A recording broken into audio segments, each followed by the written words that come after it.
Welcome to the channel DSCSS. This is Sayyeda Sabah Hashmi. Today, the topic is Understanding Criminology. This section delves into the foundational aspects of criminology as a discipline, clarifying its subject matter, its relationship with legal framework, and its broader societal implication. Criminology is an interdisciplinary field that draws upon sociology, psychology, law, economics, and other disciplines to study crime and criminal behavior. Definition: the most widely cited and foundational definitions comes from Edwin Sutherland. In his highly influential work, Principles of Criminology, Sutherland defined criminology as the body of knowledge regarding crime as a social phenomenon. It includes within its scope the processes of making laws, of breaking laws, and of reacting toward the breaking of laws. This definition remains highly influential, highlighting the comprehensive nature of the field. Essentially, criminology is the scientific study of crime, criminals, criminal behavior, and the criminal justice system. It employs scientific methods to analyze patterns, causes, and consequences of crimes. Meaning, criminology seeks to understand why crime occurs, who commits it, what the consequences are, and how society responds to it. It moves beyond mere description to analysis and explanation, aiming to develop theories that can explain criminal phenomena. The scope of criminology is broad and multifaceted, encompassing several specialized fields or areas like etiology of crime, sociology of law, penology, victimology, crime prevention, criminal statistics. Etiology of crime means the study of the causes and origins of crime. Like we can have biological factors, psychological factors, sociological factors, right? This has been a central focus since the positive school, like Lombard, Ferry. Sociology of law, the study of how laws are made, broken, and enforced, and their societal impacts. Scholar like Scholars like Roscoe Pound in the early 20th century, through primarily legal aspect, greatly influenced this area with his focus on social engineering through law. Penology is the study of punishment, corrections, and crime control. For example, prisons, probation, rehabilitation. Historical figures like Cesare Beccaria laid the groundwork for rational punishment, while later scholars like Michael Foucault in Discipline and Punish critically analyzed the evolution of penal system. Victimology is the study of victims of crime, including their experiences, rights, and role in the justice system. Pioneering work by scholars such as Benjamin Mendelsohn and Hans von Hunting established this subdiscipline. Now, crime prevention. Strategies and policies aimed at reducing crime rates, often informed by criminological theories, are called crime prevention. Now, criminal statistics, the collection and analysis of data on crime, essential for understanding trends and evaluating intervention, is called criminal statistics. This practice dates back to early social statisticians like Adolf Quetelet, who used moral statistics to study crime patterns. Now, criminology and criminal law. While distinct, criminology and criminal law are intrinsically linked and mutually influential. Criminal law. This is a body of rules and statutes enacted by the state that defines specific behaviors as crime offenses, outlines the procedures for prosecuting individuals accused of these offenses, and prescribes the punishment for convicted offenders. It is primarily concerned with what is prohibited, the actus reus and main reus of offences, and how legal processes should be carried out. Procedural law, right?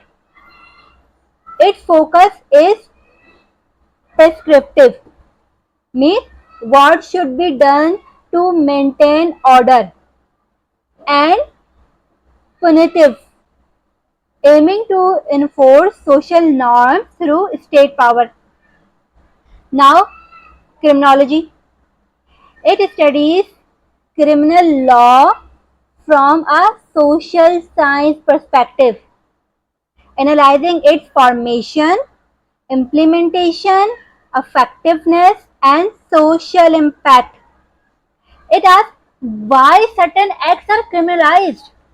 For example, why drug use is illegal in some contexts but not others, reflecting societal values and power dynamics. How laws are enforced in practice, for example, differential policing, and what the social consequences of these laws are.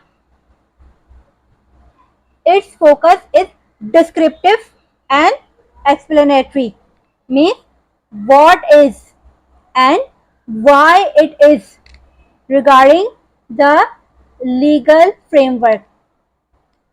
Now we can see its interdependence. Criminology informs criminal law by providing empirical insights into the causes of crime and the effectiveness of various legal and correctional interventions, potentially leading to evidence-based law reform. For instance, research on deterrence directly informs debates on sentencing policies. Conversely, criminal law provides the very definition of crime that criminologists study. Without a legal designation, many behaviors would simply be deviant rather than criminal. Now, let's see crime as a social problem.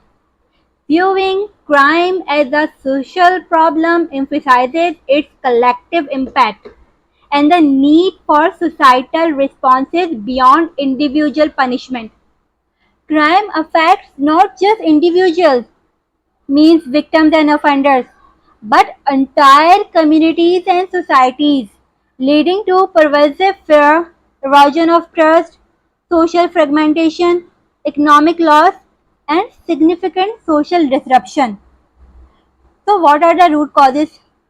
This perspective is strongly rooted in sociological criminology, that is, Chicago School. Scholars like Robert E. Park and Clifford R. Shaw and Henry D. Emke, with their social disorganization theory, seeks to understand crime not merely as individual pathology or moral failing, but as a symptom of broader societal issues. These issues include poverty, structural inequality, lack of legitimate opportunities, social disorganization in urban areas, breakdown of social institutions, and systemic injustice. Recognizing crime as a social problem necessitates collective structural action rather than solely relying on individual level intervention through law enforcement and incarceration. This implies investing in social welfare programs, educational initiatives, urban planning, community development, and addressing systemic inequalities, which can reduce the underlying condition conducive to crime. William Julius Wilson, in The Truly Disadvantaged, highlighted the role of concentrated poverty and joblessness in the urban crime. Now let's see some concepts like deviance, sin, vice, evil, norms, values. These concepts are crucial for understanding the broader social, moral, and cultural context in which crime is defined and perceived. Norms, these are social rules, explicit or implicit, that guide behavior in a society or group. They dictate what is considered appropriate, expected, or forbidden. Norms can be formal, for example, laws, school rules, or informal, for example, customs, etiquettes, values. Values are deeply held, enduring beliefs about what is good, right, important, and desirable in a society. Values provide the fundamental principles that underpin norms. For example, the value of honesty support norms against lying and theft. The value of individual liberty often conflict with norms around collective security. Deviance. Any behavior, belief, condition that violates significant social norms in the society or group in which it occurs is called deviance. Not all deviance is crime. For example, choosing not to marry, excessive tattooing in a conservative society. However, all crime is a form of deviance, as it by definition violates formal legal norms. Sociologists like Amal Durkheim argued that deviance and crime are normal and even functional aspects of society, serving to clarify moral boundaries, reinforce social cohesion, and even promote social change by challenging outdated norms. Howard Bakers, through his labeling theory, emphasized that deviance is not an inherent quality of an act but rather a consequence of the application of rules and sanctions to an offender by others, highlighting the power dynamics in defining deviance. Sin.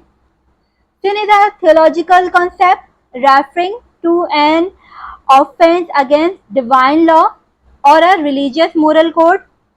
Its definition and severity vary widely across different religions.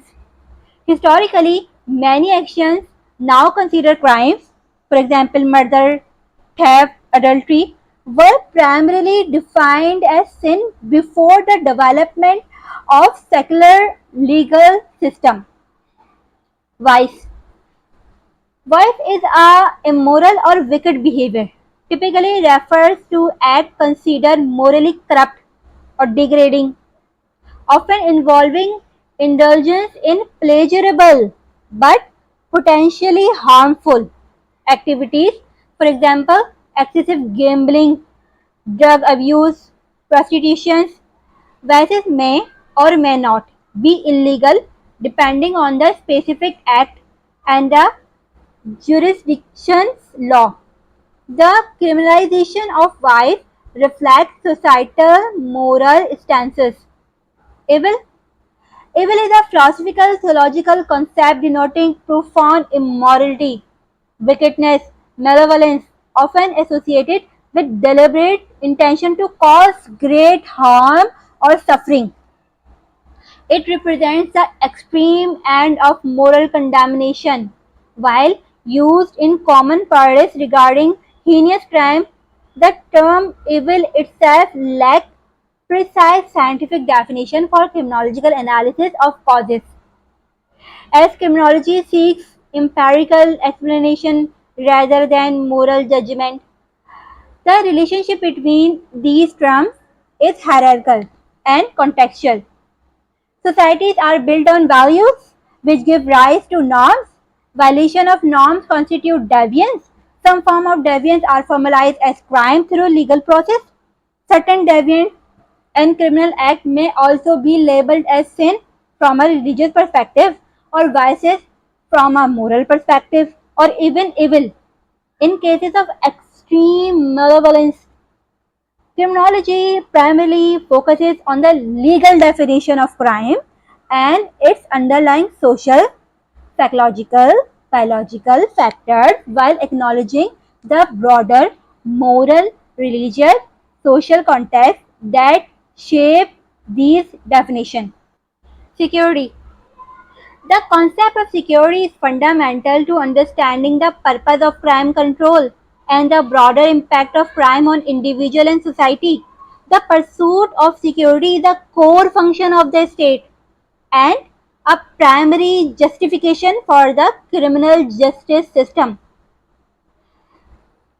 Physical security refers to the protection of individuals from direct bodily harm, violence, assault, and threat to life and limb. This is the most immediate and tangible form of security. Crime, especially violent crime, directly undermines physical security, leading to fear, injury, and loss of life, restricting personal freedom and movement. Law enforcement's primary role is often seen as ensuring physical security through deterrence, apprehension, and incapacitation of offenders. Social security. Social security encompasses the stability, cohesion, and well-being of communities and society as a whole. It relates to the ability of individuals to live in peace and trust with others. Crime erodes social trust, weakens community bonds, and can lead to widespread social disorganization, thereby threatening social security. For example, explored by Oscar Newman's Defensible Space, fear leads to reduced social interaction. Social security also includes the societal provisions for basic necessities and social protections, for example, welfare, healthcare, education, that contribute to a stable and just society, which in turn can reduce the root causes of crime. Economic security. Economic security relates to the financial well-being and stability of individuals, families, and nations. It encompasses protection from economic loss, unemployment, and financial instability. Crime through theft, fraud, property damage, extortion, and the significant direct and indirect costs associated with the criminal justice system, for example, policing budgets, court expenses, incarceration costs, has profound negative economic consequences. Conversely, a lack of economic security, for example, poverty, unemployment, can be a significant driver of crime, particularly property crime, as highlighted by numerous sociological theories, for example, Merton strain theory. The aim of effective crime prevention and control from a broader societal perspective is to enhance all three forms of security, creating a safer, more stable, and prosperous environment for citizens. This holistic view reflects the interdisciplinary nature of criminology.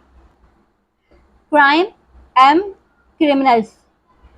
This section categorizes different types of criminals and criminal activities, highlighting distinctions in motivation, organization, and social impact. These classifications often help criminologists understand the varying dynamics and appropriate response to different forms of crime. Occasional crimes. As you can see, I have made a timeline for you. You can see occasional criminals in which classical schools in 18th century and positive school in 19th century has given perspectives, right? So when you are talking about occasional criminal, you can say what Cesare Beccaria, Jeremy Bentham and Cesar Lamborso have said.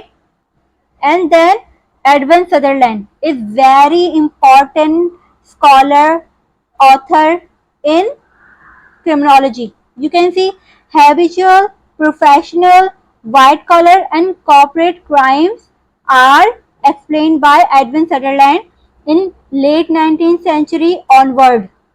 Then we have organized crime. So in mid 20th century, the student of Edwin Sutherland, Donald R. Cressy.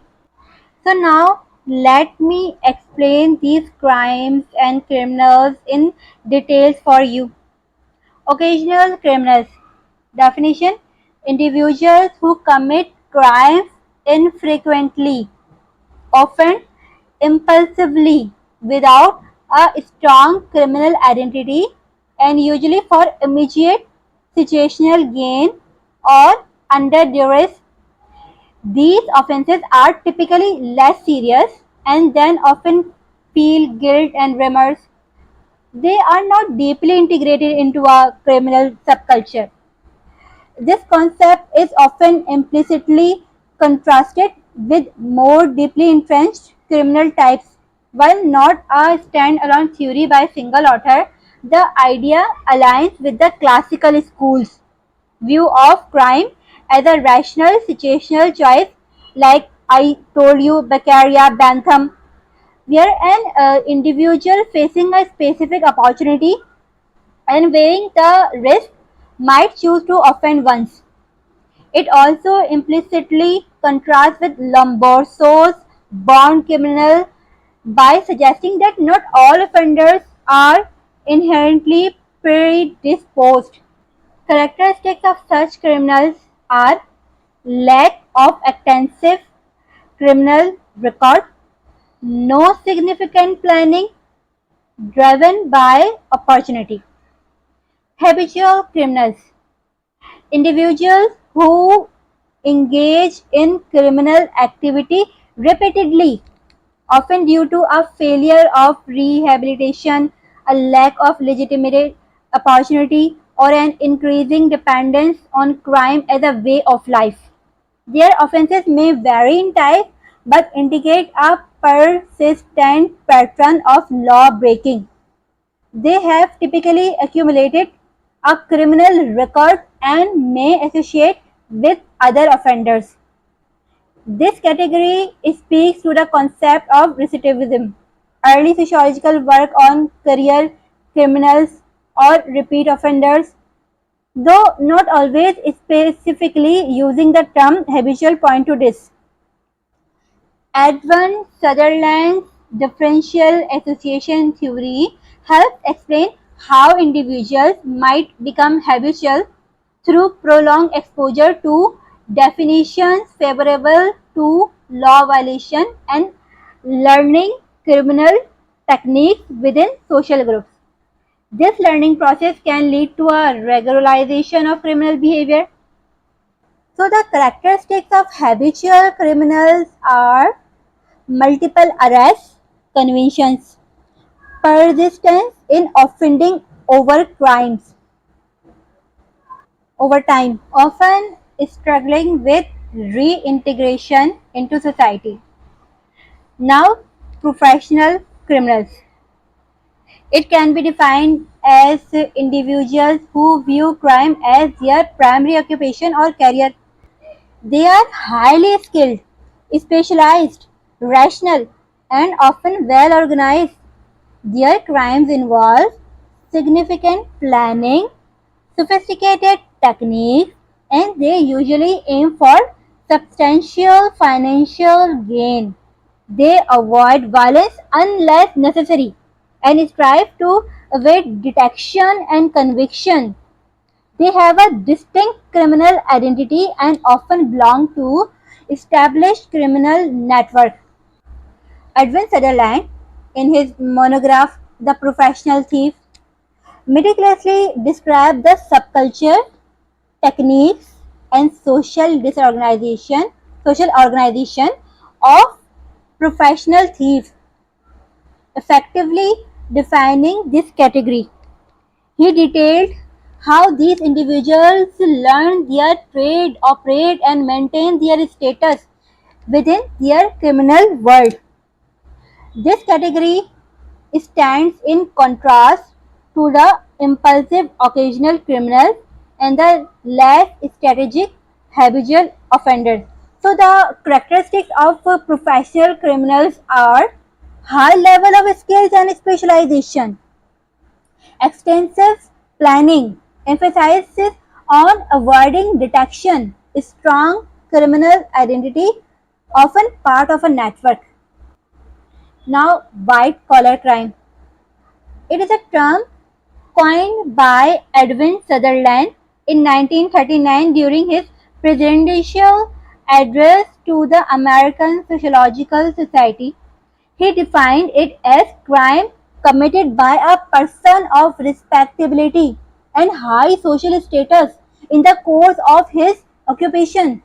This includes a wide range of non-violent crimes committed for financial gain such as fraud, embezzlement, bribery, insider trading, and various forms of deception, often against corporation, government, or the public.